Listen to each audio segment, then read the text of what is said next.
ஆண்டவருடைய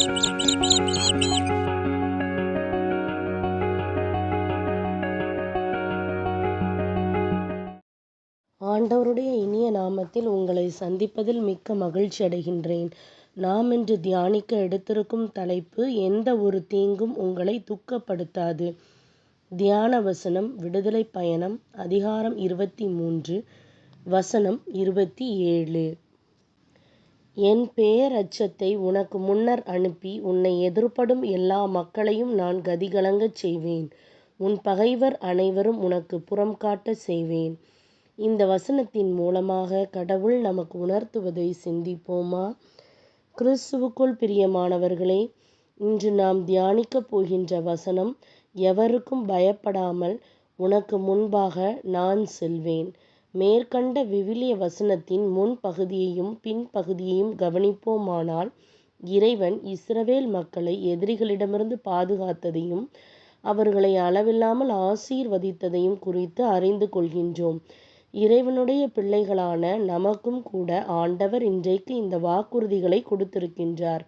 இறைவனுடைய வார்த்தை நமக்கு முன்பாக சென்று நமக்கு விரோதமாய் எழும்பும் போராட்டங்களை முறியடிக்கும்.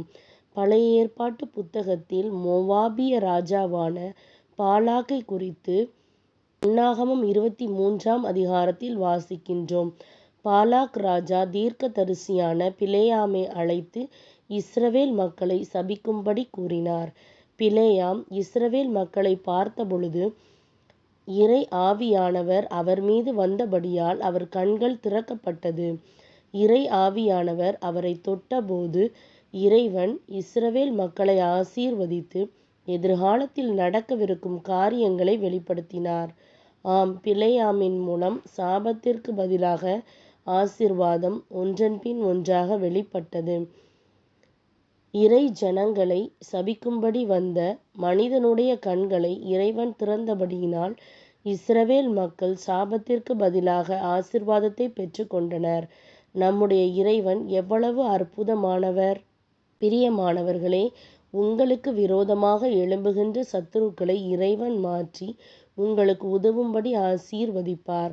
இஸ்ரவேல் மக்கள் இறைவனால் தெரிந்து கொள்ளப்பட்டவர்கள். தமது பிள்ளைகளாகி அவர்களை இறைவன் சாபத்திலிருந்து பாதுகாத்தார்.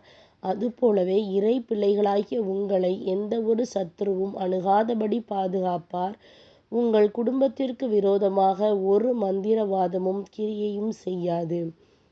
நீங்கள் வேலை பார்க்கும் இடத்தில், படிக்கின்ற இடத்தில் உங்களுக்கு விரோதமாய் எழும்புகிறவர்களின் மத்தியில் இறைவனை நோக்கி கூப்பிடுங்கள். அப்பொழுது அவர் உங்களுக்கு விரோதமாக எழும்புகிறவர்களை மாற்றி போடுவார். உங்களுக்கு விரோதமாக எழும்புகின்ற சத்துருக்களை இறைவன் மாற்றி உங்களுக்கு உதவும்படி ஆசீர்வதிப்பார்.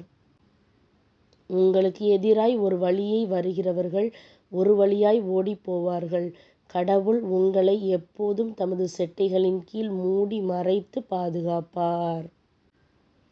சிந்திப்போம், வாழ்வாக்குவோம். நாம் ஜெபிக்கலாமா? அன்பின் தேவனே, உம்முடைய ஆசீர்வாதமான வார்த்தைக்காக நன்றி கூறுகின்றேன். இஸ்ரவேல் மக்களை சத்துருக்களிடமிருந்து பாதுகாத்த இறைவன் என்னையும் பாதுகாக்க வல்லவர் என்பதை நான் அறிவேன். பொல்லாத பிசாசின் கிரியைகளுக்கு என்னை விலக்கி பாதுகாத்தருளும். உம்முடைய வல்லமை நிறைந்த கரத்தினால் என்னை தீங்கிற்கு விலக்கி காத்தருளும். இயேசுவின் நாமத்தில் ஜெபிக்கின்றேன் நல்ல பிதாவே, ஆமேன். இந்த நாள் நன்மையின் நாளாய் அமைவதாக. Praise the Lord.